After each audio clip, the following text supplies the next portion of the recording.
As somebody who really values masculinity and finds masculinity very attractive, I don't find Harry Styles in a dress attractive.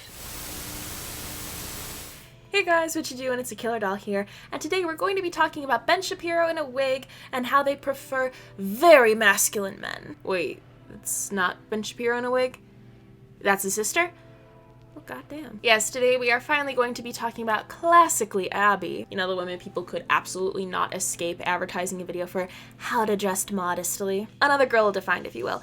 Literally 50% off. And what she, as well as other people, see as the biggest ordeal of 2020. Harry Styles wearing a dress for the cover of Vogue magazine. Yes, I wish I was joking. This is apparently an issue in 2020 when we have arguably a lot worse things going on. But sure, men in dresses, that's what we need to talk about right now. So before we get started and look into this clearly well-received video, I just want to give some background for the situation we're about to dive into, and specifically look at the article that Vogue actually made regarding Harry Styles. It actually really goes into the clothing situation, and it's a pretty good read, to be honest. As someone who's not a fan of Harry Styles, pretty intriguing. Harry Styles was on the cover of Vogue and featured in an article titled Playtime with Harry Styles. The article goes into a little bit of everything from music, his life, and seemingly the most important factor, clothes. It's actually a really interesting read, as I mentioned, so I'll be linking it down for you guys to look at if you want to, but one thing that sticks out to me is the discussion on clothes and all of that, and he specifically says regarding the subject, there's so much joy to be had in playing with clothes. I've never really thought too much about it, what it means. It just becomes this extended part of creating something. And talks about the people he looked up to as a kid, saying, the people that I looked up to in music, Prince and David Bowie and Elvis and Freddie Mercury and Elton John, they're such showmen. As a kid, it was completely mind-blowing. Now I'll put on something that feels really flamboyant and I don't feel crazy wearing it. So yeah, that's Harry Styles on clothing, and that pretty much explains why he dresses however he wants to. Now, with all that being said, let's get to the main attraction of this video, which is classically Abby and her, and I quote, chat on how men wearing dresses is not manly and what being a real man is. The first thing I want to talk about today is something that kind of went viral on Twitter, and that was Harry Styles in a dress on the cover of Vogue. Yeah, that really happened. It's 2020. Anything can happen, it seems. Yes, Abby, men wearing dresses is just something that has occurred in 2020 and is not at all a recent phenomenon, nor something that has happened previously in history. No, it's only 2020, baby. Abby, my dear, I hate to break it to you, but men have been more recently wearing dresses from what I'd say 2016 to current year 2020. Hell, there's examples of it happening earlier from David Bowie and Kurt Cobain, which only goes to prove that this isn't just something that's happening because of 2020. You've got the two that I previously said, Young Thug, Youngblood, Marc Jacobs, Billy Porter. If you would like, I can keep going. There's plenty of examples of men wearing dresses throughout time, but sure, Abby, it's only because it's 2020. And this is something that kind of became part of the joke, is that people were saying, oh my gosh, Harry Styles in a dress is just my type. He looks so handsome. He looks so great. No. Incorrect. People are saying that Harry Styles is attractive for wearing a dress, and they are wrong. They are incorrect, because I, personally, an individual of logic and reasoning, do not find that attractive. Yes, Abby, just because you don't find this lovely specimen of a man attractive means that nobody else in the world can. I forgot, you dictate our thoughts. See, the wonderful thing about attraction, Abby, is that it is a unique thing for every person. I cannot bash you for not finding Harry Styles attractive, because to you, that is your opinion, and, you know, I can't really influence your level of attraction to someone. You're entitled to that opinion of if Harry Styles is attractive or not. Much like how I am entitled to the opinion that your manly man of a husband is not that attractive at all. Maybe it's the fact that he dresses like my dad, maybe it's the fact that he looked like the grown men that used to hit on me when I was underage and working at GameStop. But regardless, my feelings towards your husband do not invalidate your own. Much like how you cannot say that people are incorrect for finding Harry Styles attractive in a dress, which you're doing, and that's just not how attraction works, baby. The thing about it is that I think that masculinity is actually really important. I think that men need to embrace the best parts of masculinity, right? Masculinity, just like femininity, can be directed in the worst possible directions, but it can also be directed in the best possible directions. And it's so important to embrace the best parts of masculinity and of femininity, right? Can't believe I'm about to say this, but I actually do somewhat agree with Abby on her talk about masculinity and femininity being taken in a good way or a bad way. Don't kill me. I promise I have a reason. Let me explain. Masculinity is something that could be good or bad, and we clearly see that in the United States through our culture and just how men are taught to behave, essentially.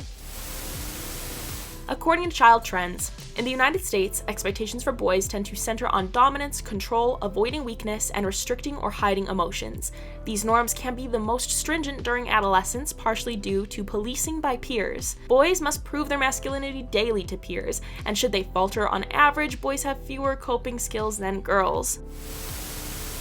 This idea has also resulted in the idea of boys don't cry, and that has genuinely been able to be correlated to why there is a higher suicidal rate in men and why they just can't really get prevention. It's a lot harder for men to be prevented in killing themselves than it is women typically. AKA, this is the bad route for masculinity. We also see this in toxic femininity, but in a literal reversed way, which according to Psychology Today is women taking on dominance and basically taking on violence as well, and being a more submissive role within society. But basically, this is an idea of gendered behavior. Man equals big tough guy, woman equals tiny fragile being. And it's nice to see Abby acknowledge that there actually is a bad side to both of these things. And I do agree that people should embrace the positive sides of these things instead of the negative ones. So with all that being said, Abby, please tell me why you decided to contradict yourself in your next statement.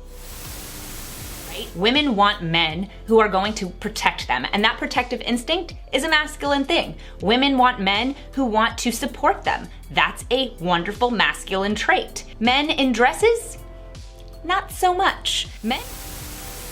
I truly don't understand why we're trying to compare mental and personal traits to what somebody decides to wear. I really do not see the correlation there, but okay. Your point here is that women like manly men, and being protective and manly and all that shit is a man's trait. You're saying that this sense of protection and wanting to protect people is a masculine trait, which in itself is wrong because have you honestly ever seen the mom friend of a group? I'm specifically comparing my friend group right here. They consider me baby. I swear to God, they would kill a man for me. The example of this I would just like to say is you have not lived until you have seen an entire sorority want to box the shit out of a band kid as well as fight a literal United States soldier. It's beautiful.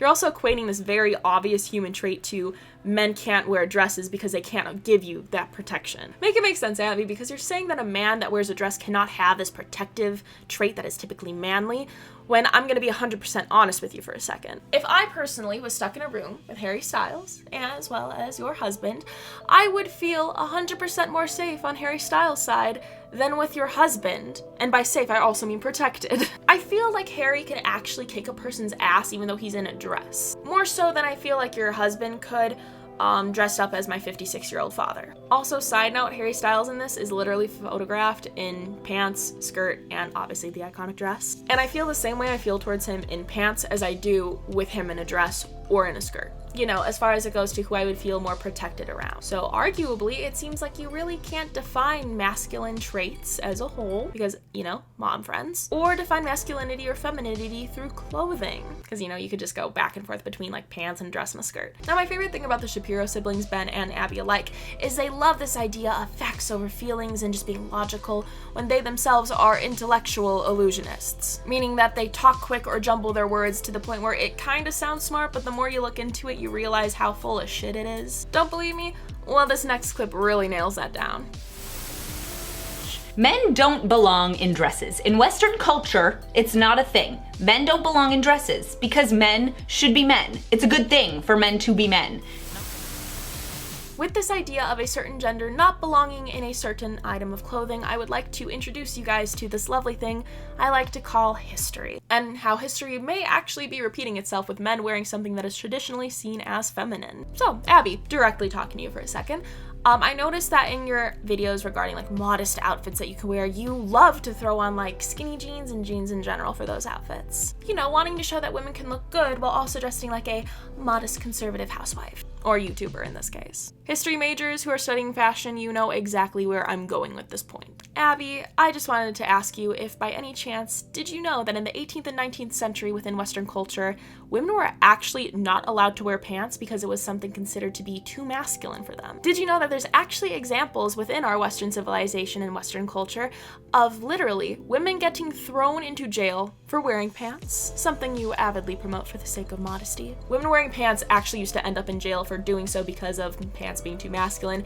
and this is actually still something that is discussed today in charter schools and religious institutions. Charter schools and religious schools that require a uniform are actually kind of against women wearing pants because, you know, it's not traditional. But women wearing pants has been slowly accepted into Western civilization, and it's become a norm for us, although, like I mentioned, still being discussed in certain areas. So with this in mind, you can honestly argue that men wearing dresses or skirts is something that is slowly being accepted into Western civilization, much like women wearing pants was, which you clearly support through your modest outfits always involving at least one pair of pants. So maybe it's just me, but I don't get why you're against men doing the exact same thing that women have done. She then goes into saying that this is the worst version of men, and men need to be good and strong and capable, big ooga booga kind of guys. Which again, I don't really understand how it addresses the defining factor of this one. If you look at Harry Styles, I swear to God, this man looks fit. Like, if you see him shirtless, I could tell you he would kick my ass. He would beat the fuck out of me.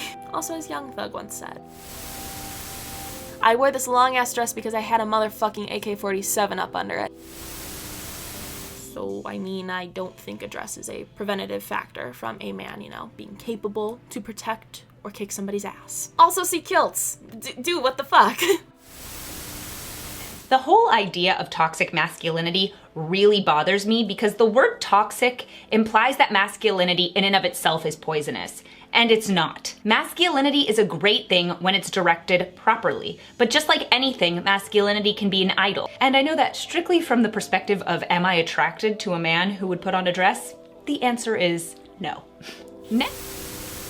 Okay, Abby, I'm gonna need you to stick to topic and not try to jumble everything together at the last minute. Okay? I know it's gonna be hard for you given your lineage, and we all know Ben, but you can try. Toxic masculinity is not implying that being masculine is toxic or terrible, much like toxic femininity isn't as well. It implies that there's an idea that came from masculinity as well as femininity that has become an issue. As I mentioned, Boys Don't Cry is men suppressing their feelings and has in turn made suicide prevention for men to be pretty difficult. And this idea that women have to be submissive and just be seen as these fragile beings. With that being said, I think men that want to be masculine should embrace masculinity, and I think that women that want to be feminine should also embrace femininity. Likewise, I believe the reverse though too. If men want to embrace femininity, then they should. If women want to embrace masculinity, then we should. And if it means by clothing, then so be it. But at the end of the day, I really cannot believe you made a dude wearing a dress a masculine versus feminine kind of thing, and therefore also made it a battle of manliness. Literally all because you don't find Harry Styles in a dress attractive. All you had to say was, nah, that's not really my thing. You could have made that a tweet. You could have just said that in the video, and that would have been okay because you are entitled to that opinion. But instead you decided to bring manliness into it, which clearly shows me that you do not understand history. I'm saying this as someone who literally is in senior seminar with a girl who's studying the history of fashion.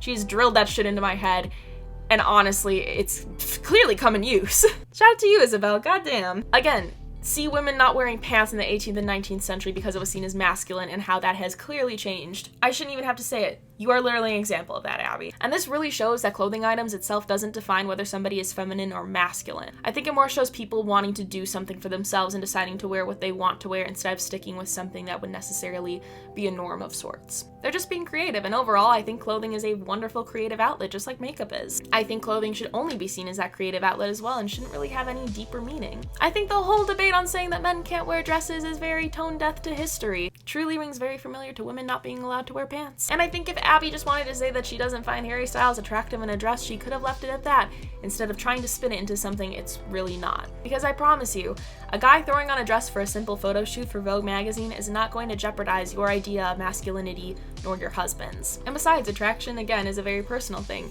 You really didn't have to make a video explaining why Harry Styles isn't attractive when, again, that's to you only. Anyways, that's gonna do it for this video. On the subject of Harry Styles wearing a Vogue dress, I cannot believe in 2020 I get to say that I agree with Logan Paul on a subject. That's Very weird to me, but go off. Broken clock's gotta be right twice a day at least. I personally don't get what the big idea is with why people are so up in arms against men wearing dresses, because it personally has no effect on them and what they decide to do with their own clothing. I promise your attraction nor lack of attraction to men in dresses is not as deep as you're making it out to be, Abby. And there's really nothing at risk here with girls liking men in dresses. Some girls are going to be into it, some aren't, so it really has no effect on really anything. As I've said time and time again, this is just how attraction works. But yeah, that's going to do it for this video. I know it's weird to hear somebody talk about outfits and just the shit like this, that dresses in big Ducks Unlimited sweater from Goodwill, but trust me, at least threw some fucking history out there for you. And until next time, I will see you guys later. Bye!